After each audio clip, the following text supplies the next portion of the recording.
அனைவருக்கும் வணக்கம். இன்றைக்கி நம்ம டிஜிட்டல் கம்யூனிகேஷன் சிஸ்டத்தில் இந்தியன் இன்ஜினியரிங் சர்வீஸில் கேட்ட ப்ரீவியஸ் இயர் கொஸ்டின்ஸை சால்வ் பண்ண போகிறோம். First question, consider the following statements comparing delta modulation with PCM system. Delta modulation requires a lower sampling rate, higher sampling rate, larger bandwidth, simpler hardware. So இது பார்த்தீங்க அப்படின்னா நம்மளுக்கு lower sampling rate வந்து delta மாடுலேஷனுக்கு தேவையில்லை. So அப்போ என்ன பார்த்தீங்கன்னா ரிமைனிங்கில் நம்மளுக்கு தேவை higher sampling rate, larger bandwidth, simpler hardware. இது வந்து டெல்டா மாடுலேஷன் தேவை. ஸோ ஆப்ஷன் டி கரெக்டான option. Next question, 12 signals each band limited to 5 kHz are to be transmitted over a single channel by frequency division multiplexing. If AM SSB modulation guard band of 1 kHz is used, then the bandwidth of the multiplexed signal will be என்னன்னு கேட்டுக்கிறாங்க. So இது பார்த்தீங்க அப்படின்னா இது நம்மளுக்கு 12 channel அப்படின்னா பார்த்தீங்க அப்படின்னா 12 என்று எத்தனை மெகாஹெர்ட்ஸு நம்மளுக்கு 5 மெகாஹெர்ட்ஸு plus n-1 12 minus 1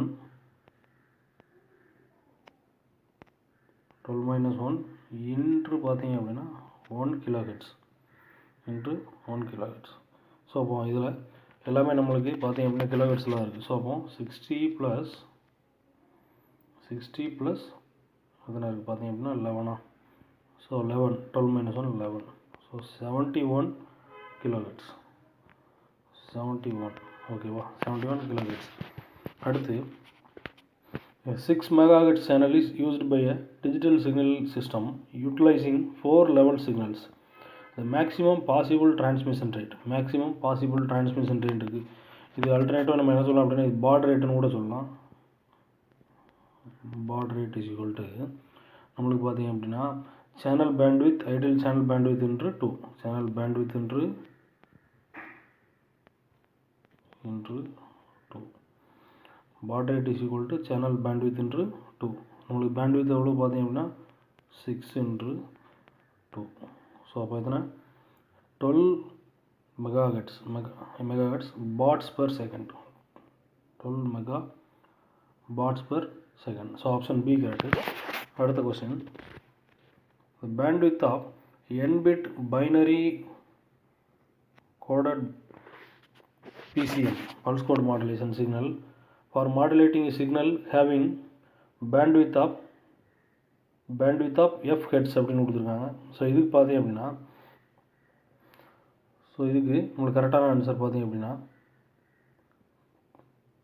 option f/n, f/n square, அடுத்து n2f. ஸோ இதுக்கு பார்த்தீங்க அப்படின்னா நம்மளுக்கு nf தான் எனக்கு கரெக்டான ஆன்சர். n/f. ஓகேவா, n-bit பைனரி கோடடு, அதோட பேண்ட்வித் ஆஃப் ஃப்ரீக்வன்சி எவ்வளோ இருக்குது, ரெண்டையும் பெருக்கிறதா நம்மளுக்கு பல்ஸ் கோட் மாடுலேஷனில் கிடைக்கக்கூடியது. ஓகேவா. So next, time division multiplexing requires. Time division மல்டிப்ளெக்ஸிங்க்கு என்ன தேவை அப்படின்னு பார்த்தீங்க அப்படின்னா டிரான்ஸ்மிஷன் ஆஃப் டேட்டா சாம்பிள்ஸ் தேவை. ஓகேவா. So next, a telephone channel has a bandwidth of B 3 kHz and SNR of 30 decibel. It is connected to teletype machine having 32 different symbols. The symbol rate required for errorless transmission symbol rate கேட்டிருக்காங்க, எவ்வளோ நியராக இருக்கும் அப்படின்னு கேட்டுக்கிறாங்க. That is nothing but your Nyquist sampling rate. FS is equal to நம்மளுக்கு 2FM 2 into FM எவ்வளவு 3 kilohertz 3K. So 6K symbols per second. So option D தான் கரெக்டான ஆப்ஷன். அடுத்த கொஸ்டின், குவாட்ரேச்சர் மல்டிப்ளெக்ஸிங் இஸ்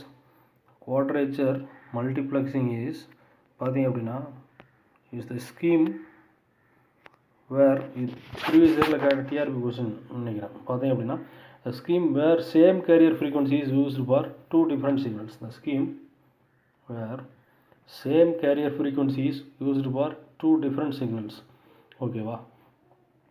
அடுத்து next question 8 kHz communication channel has signal to noise ratio 30 decibel. The channel bandwidth is doubled if the channel bandwidth is doubled. அதாவது B2 வந்து ரெண்டாவது சேனலோட bandwidth double ஆகுது, 2B1 ஆகுது. அப்போ என்ன சொல்லியிருக்காங்க அப்படின்னா keeping the signal power constant the signal to noise ratio for the modified signal to noise ratio for the modified signal SNR1 நம்மளுக்கு என்ன கொடுத்துருக்காங்க 30 டெசிபல். SNR1 30 decibel. ஸோ அதை நீங்கள் எழுதி கூட வச்சுக்கலாம். SNR1 is equal to 30 decibel. இப்போ இது எப்படி எழுதலாம் அப்படின்னு பார்த்தீங்கன்னா பேண்ட்வித் 1 என்று SNR1 ஈக்குவல் டு பேண்ட்வித் 2 என்று SNR2. ஸோ இதில் SNR2 தான் நம்மளுக்கு கேட்டுக்கிறாங்க தானே, மாடிஃபைடு SNR கேட்டிருக்காங்க. SNR2 is equal to B1 divided by B2 SNR1. ஓகேவா? இதுக்கு நம்மளுக்கு டெசிபலில் கேட்டிருக்காங்க. ஸோ அப்போ போத் சைடு லாக் எடுத்துட்டேன் அப்படின்னா 10 லாக், போத் சைடு லாக் எடுத்துட்டோம்னா 10 log SNR2 is equal to B1 by B2 லாகில் எழுதுகிறப்ப எப்படி எழுதலாம் அப்படின்னா அதை A by B ஃபார்மெட்டில் இருக்குது, log A minus log B. So அப்போ 10 log B1 minus B1 minus 10 log B2 plus 10 log SNR1. ஓகேவா? ஸோ இதில் பார்த்தீங்க அப்படின்னா ஸோ இப்போ 10 log B1க்கு பதிலாக நம்மளுக்கு என்ன கொடுத்துருக்காங்க, B1க்கு பதிலாக நம்ம என்ன பண்ணலாம் அப்படின்னு பார்த்தீங்க அப்படின்னா மைனஸ் 10 log 2 டைம்ஸ் தானே 10 log B1. ஓகேவா? ஸோ இதில் பார்த்தீங்க அப்படின்னா அந்த B1 by B2 நம்ம எப்படி எழுதலாம், சாரி இது முன்னாடி சொல்ல மாட்டோம். B1 by B2 எப்படி எழுதலாம், அங்கே பார்த்தீங்க அப்படின்னா அங்கே ஒன்று இருக்குது. ஸோ இதை இந்த இடத்துல ரீப்ளேஸ் பண்ணிங்க அப்படின்னா 1/2 SNR1 வரும், 1/2 SNR1 வரும். அப்போ B1 இருக்கிற இடத்துல நம்மளுக்கு 1, B2 இருக்கிற இடத்துல நம்மளுக்கு என்ன இருக்கும் அப்படின்னு பார்த்தீங்க அப்படின்னா 2 இருக்கும். ஓகேவா? ஸோ அந்த 10 log 1 நம்மளுக்கு என்ன ஆயிரும், 0 ஆயிரும். ஸோ ரிமைனிங் உள்ளதை நம்ம எழுதி நம்ம சால்வ் பண்ணீங்க அப்படின்னு பார்த்தீங்க அப்படின்னா SNR2 இந்த 10க்கு -3 வரும். 10 log SNR1 நம்மளுக்கு கொடுத்துருக்குறாங்க, ப்ளஸ் எத்தனை 30 கொடுத்துருக்குறாங்க. ஸோ 27 dB நம்மளுக்கு கிடைக்கும். ஓகேவா?